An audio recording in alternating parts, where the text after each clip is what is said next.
Hello everyone, this is Shanmuga Velayutham.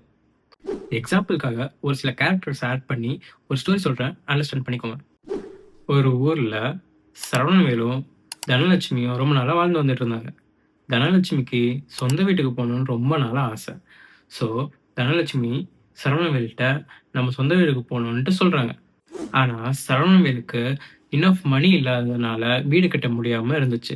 Saravanavelu பேங்க்ல போய் loan கேட்க போலான்ட்டு அங்க போறாங்க. அங்க இருந்தது முத்துப்பாண்டி. முத்துப்பாண்டி சரவணவேலோட ரிஸ்க் ஸ்கோர பார்த்துட்டு லோன் இல்லன்னு சொல்லிடுறாங்க. ஸோ ரிஸ்க் லெவல் ஸ்கோர் அப்படின்னா வேற ஒண்ணும் இல்ல.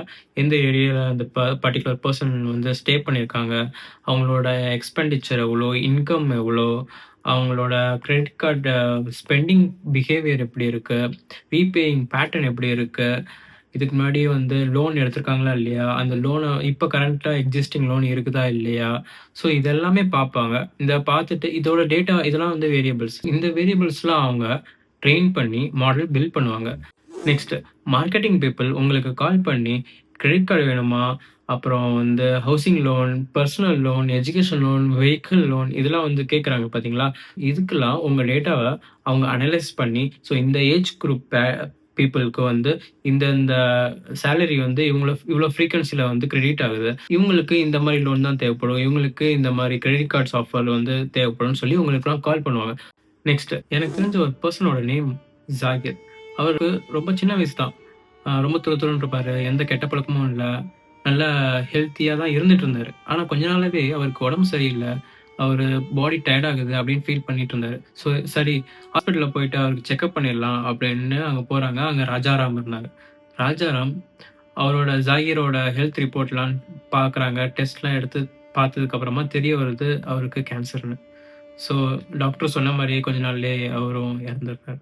இவ்வளவு ஏன் நீங்க YouTubeல ஒரு வீடியோ பார்க்குறீங்க. அது ஃபுட் ரிலேட்டடா இருக்கலாம், இல்ல ஆம் விலாகா இருக்கலாம், சாங்கா இருக்கலாம், எஜுகேஷன் ரிலேட்டடா இருக்கலாம், எதுவா வேணா இருக்கலாம்.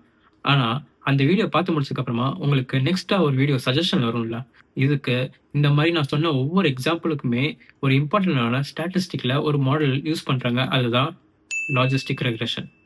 சொன்ன எக்ஸாம்பிள் எல்லாமே இன்ட்ரஸ்டிங்கா இருக்குல்ல? ஸோ இதே இன்ட்ரஸ்டிங்கோட லாஜிஸ்டிக் ரெக்ரெஷன் பத்தி ஃபுல்லா டீட்டெயிலா தெரிஞ்சுக்கலாம். வாங்க வீடியோவுக்கு போகலாம். லாஜிஸ்டிக் ரெக்ரெஷன் நேமுக்கு ஏத்த மாரி கான்செப்ட் ரொம்ப டிஃபிகல்ட்டா இருக்கும்னு பார்த்தீங்கன்னா, அதுதான் இல்ல. ரொம்பவே சிம்பிள் தான். லாஜிஸ்டிக் ரெக்ரெஷன்றது வந்து supervised machine learning algorithm which is used for classification model. Supervised machine learning algorithm அப்படின்னா வேற ஒண்ணும் இல்ல. லேபிள்டு டேட்டா வச்சு இந்த மிஷின் லேர்னிங் மாடல் லேர்ன் பண்ணிக்கும். அதிலே ட்ரெயின் ஆகிக்கும்.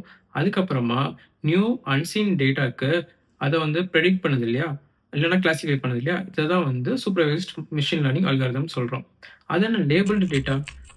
லேபிள்டு டேட்டான்றது நம்ம ஆல்ரெடி ஒரு பர்ட்டிகுலர் டேட்டா செட்டுக்கு நம்ம அசைன் பண்ணி வச்சிருப்போம். இதுதான் வந்து நம்ம அவுட்புட்ன்னு.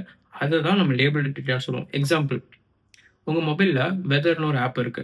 அந்த ஆப்ல நமக்கு வந்து இப்போ சாயங்காலம் 5 மணின்னு வச்சுக்கோங்க. 6 மணிக்கு வந்து மழை பெய்யுமா? பெய்யாதா? இல்ல வந்து 7 மணிக்கு வந்து எவ்வளோ பெர்சன்டேஜ் ஆஃப் ப்ராபபிலிட்டி பெர்சன்டேஜ் வந்து அ மழை பெய்யறதுக்கு சான்சஸ் இருக்கு. அது மாரி வந்து அதில மென்ஷன் பண்ணும் இல்லையா? ஸோ இதுதான் வந்து new data, new unseen data. Already இன்னைக்கு இப்ப 5 மணினா, ஸோ 4 மணிக்கு என்ன நடந்திருக்கு? 3 மணிக்கு என்ன நடந்திருக்குன்ற ஆக்சுவல் டேட்டா அதுக்கு வந்திருக்கும். ஸோ அந்த டேட்டாவ வச்சு ஃபியூச்சர் டேட்டாவ பிரெடிக்ட் பண்ணுது. ஸோ ஆல்ரெடி இருந்த டேட்டாவ லேபிள் டேட்டான்னு சொல்றோம்.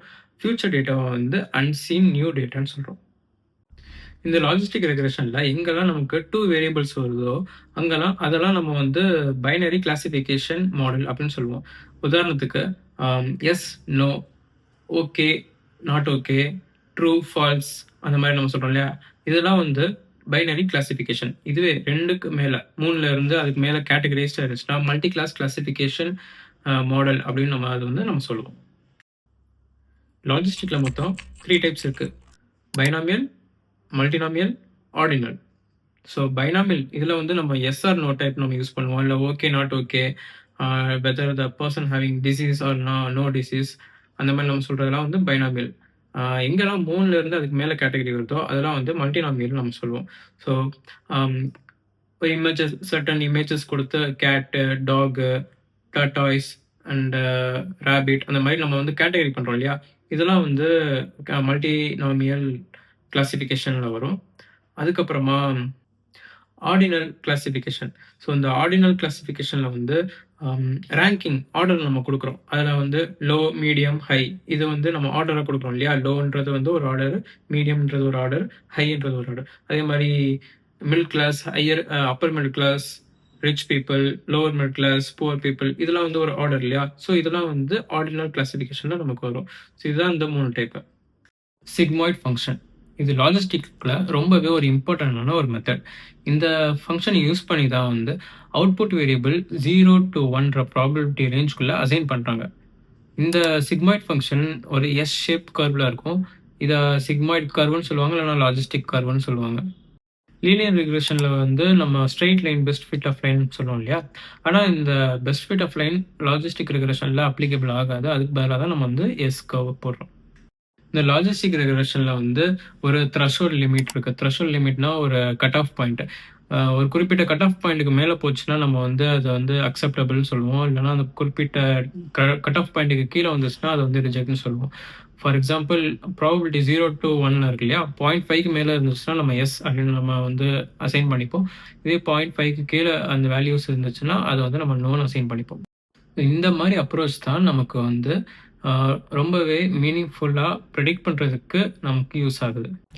Assumption for logistic regression. இது நான் காலேஜ் படிக்கிற டைம்ல வந்து எனக்கு இந்த கொஸ்டின் கேட்டாங்க. What is the assumption for logistic regression அப்படின்னு கேட்டாங்க. அப்போ வந்து எனக்கு ஆன்சர் தெரியல. நான் என்ன அஸ்யூம் பண்ண போறேன்? டேட்டா குடுக்க போறாங்க. அத நான் வந்து கால்குலேட் பண்ணி நான் சொல்லப் போறேன். அப்படிதான் நான் நினைச்சிட்டு இருந்தேன். அதுக்கப்புறம் தான் வந்து என்னென்ன ஃபீச்சர்ஸ் என்னென்ன மாரி இருந்துச்சுன்னா, இந்த கிளாசிஃபிகேஷன் மாடலுக்கு அப்ளிகபிள் அப்படின்றது தான் வந்து அசம்ப்ஷன் ஃபார் லாஜிஸ்டிக் ரெக்ரெஷன். இது அப்ப எனக்கு தெரியல.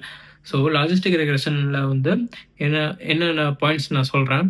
ஃபர்ஸ்ட்டு வந்து டேட்டா பாயிண்ட்ஸ் அவுட்புட் வேரியபிள் வந்து பைனரி கிளாசிஃபிகேஷனா இருக்கணும். லைக் ஃபர்ஸ்ட்டே சொன்ன மாரி எஸ், நோ, பாஸ், ஃபெயில் அந்த மாரி இருக்கணும். அப்படி இல்லன்னா வந்து கேட்டகரிக்கலா இருக்கணும். டாக், கேட், பேரட் அந்த மாரி வந்து கேட்டகரைஸ் பண்ணியிருக்கணும். நான் இன்னொன்னு சொன்னேன் இல்லையா? ஆர்டினல் வேரியபிள் ரேங்கிங் ஆர்டர்ல இருக்கணும்னு சொன்னேன் இல்லையா? அது ஒண்ணு. ஃபர்ஸ்ட் பாயிண்ட் வந்து இந்த கிளாசிஃபிகேஷன் ஆகணும். அப்புறம் உங்களோட இண்டிபெண்டன்ட் வேரியபிள் வந்து ஒரு வேரியபிளுக்கும் இன்னொரு வேரியபிள் வந்து எந்த ஒரு ரிலேஷன்ஷிப்பும் இருக்கக்கூடாது. இதுக்கு எக்ஸாம்பிள் சொல்லணும்னா, ஒரு காலம் வந்து ஹைட் இன் சென்டிமீட்டர்ன்னு இருக்கும். இன்னொரு காலம் வந்து ஹைட் இன் இன்ச்சஸ்ன்னு இருக்கும். 2மே வந்து மோர் ஆர் லெஸ் சேம் இல்லையா?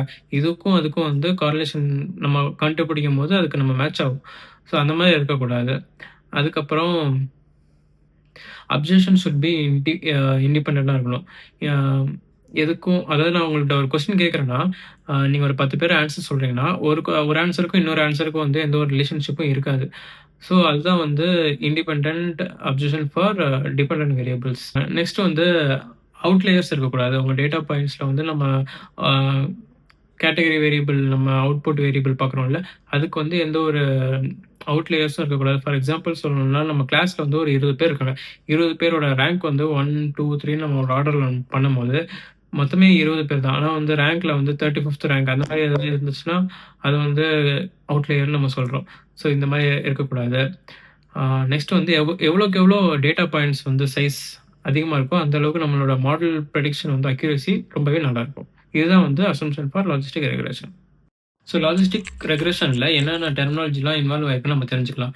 Dependent variable, independent variable, sigmoid function, probability, threshold, log odds, coefficient, cost function, gradient descent, confusion matrix, AUC curve, ROC, accuracy, precision, recall இது எல்லாமே வந்து லாஜிஸ்டிக் ரெக்ரெஷனோட டெர்மினாலஜி.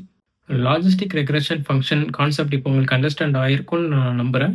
இதுல உங்களுக்கு ஏதாவது டவுட் இருந்துச்சுன்னா கீழ மென்ஷன் பண்ணுங்க. கமெண்ட்ல மென்ஷன் பண்ணுங்க. நான் உங்களுக்கு எக்ஸ்பிளைன் பண்றேன். இதுக்கப்புறமா இப்ப பைத்தான்ல இது எப்படி பண்ணலாம்னு நம்ம பார்க்கலாம்.